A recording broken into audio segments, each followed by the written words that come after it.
प्रोनेसिस investor academy के इस brand new video में आप सभी का बहुत बहुत स्वागत है। क्या आप भी ईटीएफ में अपना इन्वेस्टमेंट करते हैं और क्या आपको पता है कि ईटीएफ में इन्वेस्टमेंट करने वाले काफ़ी सारे इन्वेस्टर्स को लॉस हो रहा है। और सबसे बड़ी बात यह है कि जिन इन्वेस्टर्स को लॉस हो रहा है उसमें से ज़्यादातर इन्वेस्टर्स को ये पता ही नहीं है। तो इस वीडियो में हम डिटेल में जानेंगे कि ईटीएफ क्या होता है, म्यूचुअल फंड और ईटीएफ में क्या डिफरेंस होता है, ये जो लॉस हो रहा है ईटीएफ में वो क्यों हो रहा है, और अगर आप इस लॉस से बचना चाहते हैं तो आपको क्या करना चाहिए। इन्फॉर्मेटिव वीडियो है, पूरा वीडियो जरूर देखें, पसंद आए तो लाइक और शेयर करें। पहली बार हमारे यूट्यूब चैनल पे आए हैं तो चैनल को जरूर सब्सक्राइब करें। सबसे पहले जान लेते हैं कि ईटीएफ होता क्या है। तो देखिए, अगर सिंपल भाषा में बोला जाए तो ईटीएफ म्यूचुअल फंड ही है। ठीक है, म्यूचुअल फंड में भी ये इंडेक्स म्यूचुअल फंड है। सिंपल भाषा में क्यों है, ऑफ कोर्स मैं आगे आपको बताता हूं। देखिए, ईटीएफ इशू कौन करता है? Mutual fund companies. हाँ, मैनेज कौन करता है? Mutual fund companies. ईटीएफ्स को मैं इंडेक्स म्यूचुअल फंड क्यों बोल रहा हूं कि देखिए, इंडेक्स म्यूचुअल फंड का मतलब क्या हुआ? Passively managed fund. ये सिर्फ किसी इंडेक्स को फॉलो करते हैं। सिंपल, यहाँ पे फंड मैनेजर एक्टिवली मैनेज नहीं करता है फंड्स को, इसीलिए यहाँ पे एक्सपेंस रेशियो भी काफ़ी कम देखने को मिलता है। ईटीएफ भी एक तरह का इंडेक्स म्यूचुअल फंड ही है। यहाँ भी किसी भी तरह का एक्टिव मैनेजमेंट नहीं होता है, ये भी किसी इंडेक्स को फॉलो करेंगे, सिंपल इंडेक्स म्यूचुअल फंड की तरह। कैसे इंडेक्स म्यूचुअल फंड होता है? निफ्टी 50 का, निफ्टी नेक्स्ट 50 का, कमोडिटीज़ में करना है तो गोल्ड का है, थीमेटिक सेक्टर फंड का इंडेक्स फंड है, या फिर डेट का भी आपको मिल जाएगा इंडेक्स फंड। उसी तरह से ईटीएफ भी इन सारे चीज़ों में, ईटीएफ के थ्रू आप निफ्टी 50, निफ्टी नेक्स्ट 50, निफ्टी 500 या फिर जो सेक्टर या थीमेटिक फंड्स हैं, स्मॉल कैप, मिड कैप, सभी जगह इन्वेस्टमेंट कर सकते हैं। गोल्ड म्यूचुअल फंड होता है, उसी तरह से गोल्ड का ईटीएफ है। इंटरनेशनल फंड ऑफ फंड होता है ना, उसमें आप इन्वेस्टमेंट करते हैं, उसी तरह से यहाँ पे इंटरनेशनल ईटीएफ है। ईटीएफ और इंडेक्स म्यूचुअल फंड को मैं एक ही क्यों बोल रहा हूँ, यहाँ पे आप क्लियरली समझ जाएंगे। देखिए, यहाँ पे लेफ्ट हैंड साइड में निपॉन इंडिया ईटीएफ निफ्टी 50 बीज है, मतलब कि ये निफ्टी 50 का एक ईटीएफ है। राइट हैंड साइड में निपॉन इंडिया इंडेक्स फंड है निफ्टी 50। ठीक है, दोनों ही निपॉन का है और एक ईटीएफ है और एक इंडेक्स फंड है। दोनों का पोर्टफोलियो चेक कीजिए। हाँ, दोनों में ही 50 स्टॉक्स हैं, लेकिन हाँ, मैंने सिर्फ टॉप 15 स्टॉक्स को लिया है। दोनों का स्टॉक का नाम देखिए और दोनों का एक्सपोजर देखिए, एसेट देखिए, सेम, कहीं कोई डिफरेंस नहीं है। ईटीएफ और इंडेक्स फंड का जो पोर्टफोलियो होता है वो सेम होता है। यहाँ पे आप देख सकते हैं ना, निफ्टी 50 का आप इंडेक्स फंड लें या फिर ईटीएफ लें, सेम है दोनों। उसी तरह से अगर आप इंटरनेशनल फंड देखेंगे तो देखिए, मोतीलाल ओसवाल का नैस्डैक 100 ईटीएफ है ये। यहाँ पे देखिए इतने सारे स्टॉक्स हैं। यहाँ पे अगर आप इनके fund of fund, Motilal Oswal का फंड ऑफ फंड भी आता है, म्यूचुअल फंड, अगर उसमें इन्वेस्ट करेंगे तो सेम पोर्टफोलियो आपको मिलेगा। तो जो एफओएफ फंड ऑफ फंड है मोतीलाल का, वो इसी फंड में इन्वेस्टमेंट करेगा। तो टोटल जो भी एसेट है उसका 99.10% वो सिंपली इस ईटीएफ में इन्वेस्ट कर देगा। दोनों सेम है, थोड़ा सा बचा के रखता है क्योंकि वहाँ पे रिडम्पशन रिक्वायरमेंट्स होते हैं ना, तो उसके लिए वो थोड़ा पैसा, जो इंडेक्स फंड है, थोड़ा सा पैसा बचा के रखते हैं। तो सिमिलैरिटी तो पता चल गया। ठीक है, ये plain vanilla index mutual fund है। तो अब जान लेते हैं कि दोनों में डिफरेंस क्यों है, मतलब अलग अलग प्रोडक्ट क्यों है। अगर सेम ही है तो फिर प्रोडक्ट अलग क्यों है? क्योंकि थोड़ा बहुत डिफरेंस है दोनों में। ठीक है, नंबर 1 डिफरेंस देखिए, जो म्यूचुअल फंड है ना, मतलब इंडेक्स म्यूचुअल फंड या फिर एक्टिवली म्यूचुअल फंड, ये डायरेक्टली आप म्यूचुअल फंड कंपनी से खरीद सकते हैं, रिटेल इन्वेस्टर्स खरीद सकते हैं, या फिर जो थर्ड पार्टी ऐप्स हैं उनके थ्रू भी आप खरीद सकते हैं। लेकिन जिसके थ्रू भी आप खरीद रहे हैं म्यूचुअल फंड कंपनी से ही। तो जब चाहे आप खरीद सकते हैं, जब चाहे आप बेच सकते हैं। जबकि ईटीएफ के केस में रिटेल इन्वेस्टर्स डायरेक्टली ये म्यूचुअल फंड से नहीं खरीद सकते हैं। ठीक है, ये जो भी ईटीएफ्स है ना, इक्विटी ईटीएफ हो गया, निफ्टी 50, निफ्टी नेक्स्ट 50, या फिर गोल्ड ईटीएफ हो गया, या फिर इंटरनेशनल ईटीएफ हो गया, मतलब उससे आप दूसरे कंट्रीज़ के स्टॉक्स में इन्वेस्टमेंट करते हैं, सभी कुछ स्टॉक एक्सचेंजेस पे लिस्टेड होता है। एनएससी और बीएससी पे वो लिस्टेड होता है, इसीलिए इसे बोलते हैं एक्सचेंज ट्रेडेड फंड ईटीएफ। तो यहाँ पे आप डायरेक्टली म्यूचुअल फंड से ये नहीं खरीद सकते, या फिर उन्हें आप बेच भी नहीं सकते हैं। अगर आपको यहाँ पे खरीदना या बेचना है तो आपके पास डीमैट और ट्रेडिंग अकाउंट होना चाहिए, उसी के थ्रू आप खरीद या बेच सकते हैं। म्यूचुअल फंड जब आप खरीदते हैं तो ना, डे एंड का जो एनएवी होता है वही आपको मिलता है। बीच में खरीदते वक्त तो आपको एग्जैक्टली पता ही नहीं कि एनएवी क्या है, उस दिन आपने जब खरीदा, उसके बाद डे एंड में लास्ट में एनएवी आपको रात में पता चलेगा, नेक्स्ट डे पता चलेगा कि इस एनएवी पे आपने खरीदा।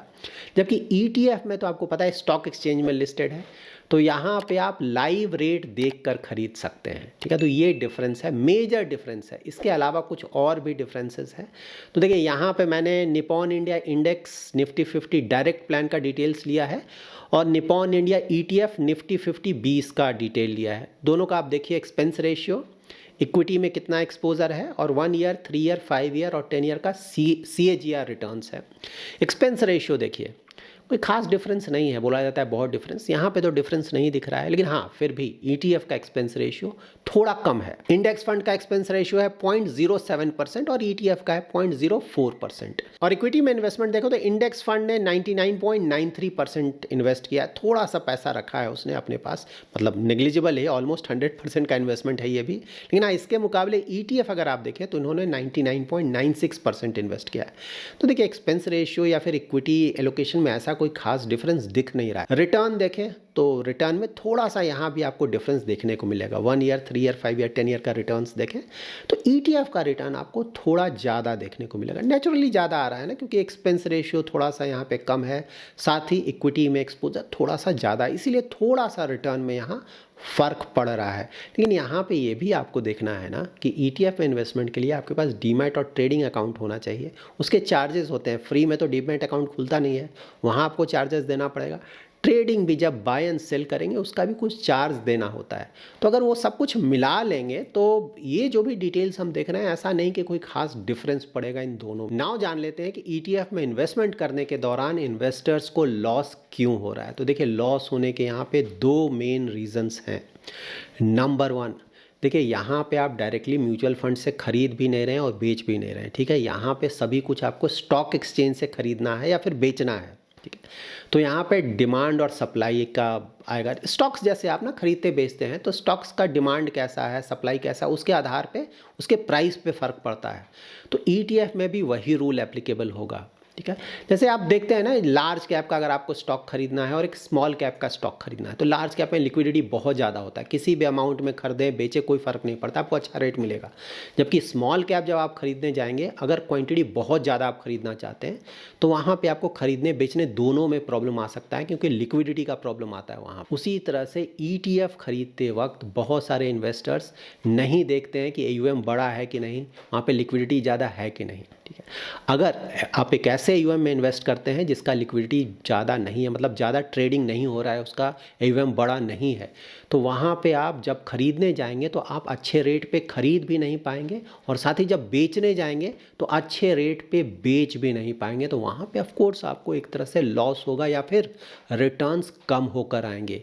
ये बहुत बड़ा रीज़न है, ज़्यादातर इन्वेस्टर्स इस बात का ध्यान नहीं रखते हैं, ठीक है। ऑफ कोर्स आगे मैं आपको बताऊँगा कि इस तरह के लॉस से बचना है तो हमें क्या करना चाहिए। लॉस होने का नंबर 2 रीज़न है इंटरनेशनल फंड्स में इन्वेस्टर्स का इन्वेस्टमेंट। यहाँ पे देखिए आपको क्लियरली पता चलेगा कि आपके साथ क्या हो रहा है।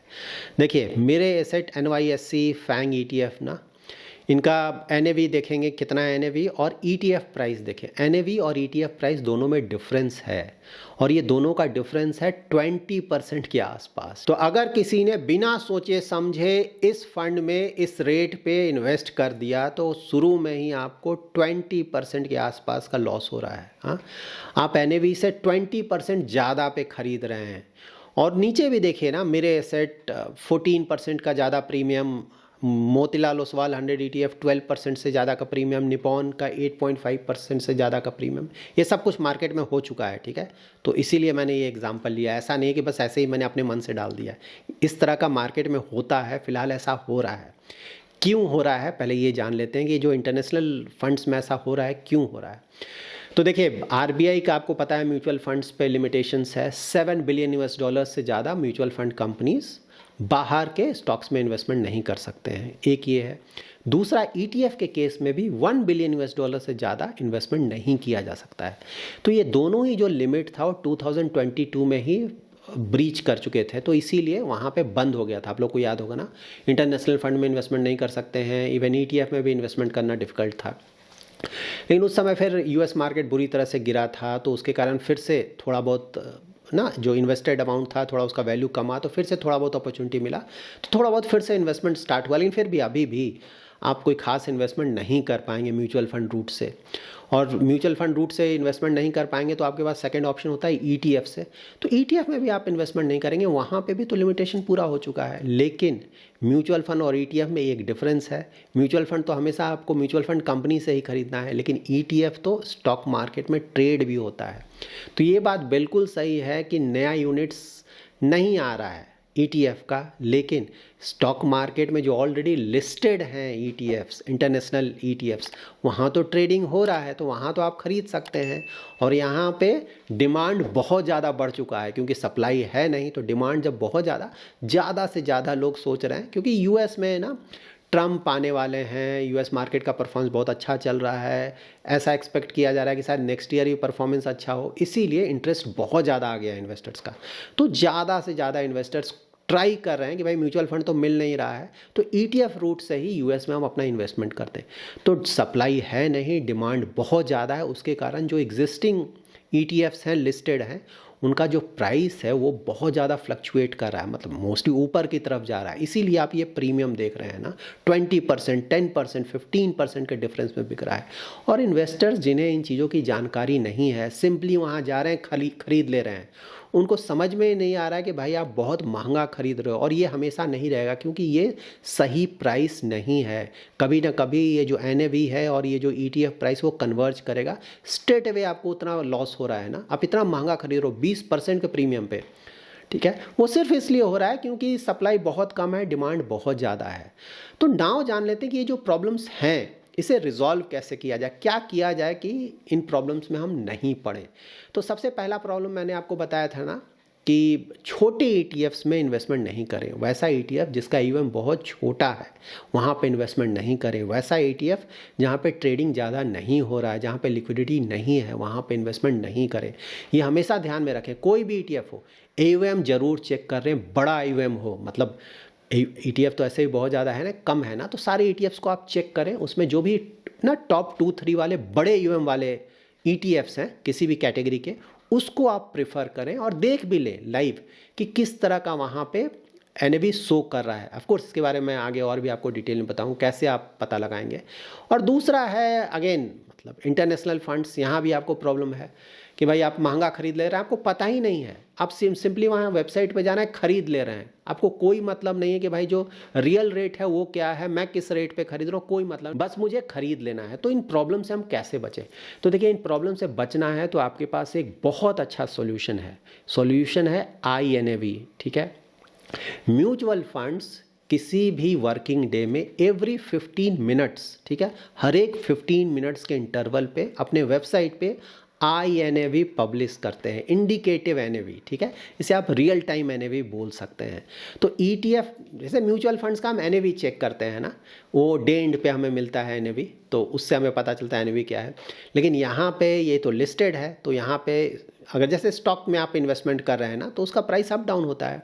उसी तरह से मान लीजिए निफ्टी 50 के ETF में आप इन्वेस्टमेंट कर रहे हैं, तो निफ्टी 50 में 50 स्टॉक्स हैं, तो मतलब वर्किंग डे में तो उनका प्राइस ऊपर नीचे हो रहा है, तो उसके अकॉर्डिंगली ही जो उनका INAV है वो चेंज कर रहा है टाइम टू टाइम, यहाँ पे लाइव चेंज कर रहा है। इसलिए एवरी 15 मिनट्स में म्यूचुअल फंड कंपनीज INAV को अपडेट करते हैं अपने वेबसाइट पे। तो जब भी आप किसी भी ETF में इन्वेस्टमेंट करने जाएं तो ऑफकोर्स सबसे पहले आप AUM चेक कर लें, ट्रेडिंग पार्ट चेक कर लें, लिक्विडिटी पार्ट चेक कर लें, उसके बाद INAV जरूर चेक करें, ठीक है। INAV सिंपली आप उनके वेबसाइट पे जाएं, INAV मिल जाएगा, या फिर अगर नहीं मिल रहा है तो गूगल पे जाएं, जैसे मोतीलाल ओसवाल, तो टाइप करें मोतीलाल ओसवाल INAV, उसके बाद जो भी वेबसाइट आ रहा है उसको ओपन करें, वहाँ पे आपको लेटेस्ट डेटा मिल जाएगा। इस तरह से भी आप सर्च कर सकते हैं किसी भी कंपनी का, ठीक है। तो वहाँ पे वो ज़रूर चेक करें, और जब आप खरीदने जाएं तो INAV से जो भी रेट वहाँ दिख रहा है अभी, ठीक है, ETF प्राइस, उन दोनों को मैच करें, ज़्यादा डिफरेंस ना हो। ऐसा नहीं कि आप 20-15% के डिफरेंस पे खरीद ले रहे हैं, ठीक है। तो ये ज़रूर ध्यान में रखें। अगर आपने INAV के आसपास ही खरीद रहा, क्योंकि INAV उसका लाइव रेट है तो वो सही रेट है, तब आप सही खरीद रहे हैं। तो इन चीज़ों को आप ज़रूर ध्यान में रखें। अगर इन चीज़ों को ध्यान में नहीं रखकर बिना सोचे समझे इन्वेस्टमेंट करेंगे तो अगर छोटे ETF में इन्वेस्टमेंट कर दिया आपने, एक तो अच्छा रेट नहीं मिलेगा, हो सकता है आपने काफ़ी महंगे रेट पे इन्वेस्ट कर दिया। दूसरा, जब बेचने जाएंगे तो या तो बेचने में दिक्कत होगा और बिकेगा भी तो वहाँ भी आपको अच्छा रेट नहीं मिलेगा, तो या तो आपको लॉस होगा या फिर अच्छे रिटर्न्स नहीं आएंगे। इन दोनों में से एक ही चीज़ होगा। उसी तरह से इंटरनेशनल फंड में अगर आप इन्वेस्टमेंट करने का प्लान करें तो ध्यान में रखें, हाँ, यहाँ पे आपको शॉक लगने के चांसेस बहुत ज़्यादा हैं। आपने खरीद दिया, बाद में जब आपका रिटर्न शो करेगा तो कुछ रिटर्न ही नहीं आ रहा है या फिर रिटर्न बहुत घट के आ रहा है, आपको समझ में नहीं आएगा कि इतना रिटर्न मेरा इतना कम कैसे हो गया। वो इसलिए हो रहा है, ठीक है। तो हमेशा INAV देखकर अपना इन्वेस्टमेंट करें। INAV से बिल्कुल आसपास रहे तभी खरीदें। अगर ज़्यादा डिफरेंस दिख रहा हो तो वहाँ पे ETF में इन्वेस्टमेंट नहीं करें। वीडियो के लास्ट में एक और इम्पॉर्टेंट पॉइंट देखिए, यूट्यूब पे बहुत सारे वीडियोज़ आ रहे हैं ट्रेडिंग, ETF में ट्रेडिंग, हाँ, डेली 1% 2% कमाएं, महीने में 10 20 30% या पता नहीं 100% कमाएं। इस तरह के वीडियोस बहुत आ रहे हैं। देखिए, ऐसा स्टॉक्स में पहले आता था ना ट्रेडिंग, तो उसके बाद सेबी ने बहुत स्ट्रिक्ट किया, तो अब स्टॉक्स रिलेटेड ट्रेडिंग के वीडियोस कम आ रहे हैं, मतलब सेबी की तरफ से उन्हें प्रॉब्लम होने लगा। तो अब इन्होंने ETF में ट्रेडिंग वीडियोस बनाना स्टार्ट कर दिया है। यहाँ पे इन्वेस्टमेंट करिए, म्यूचुअल फंड है, लॉन्ग टर्म के लिए जाएँ, अच्छा खासा रेट देखकर अगर करना है तब।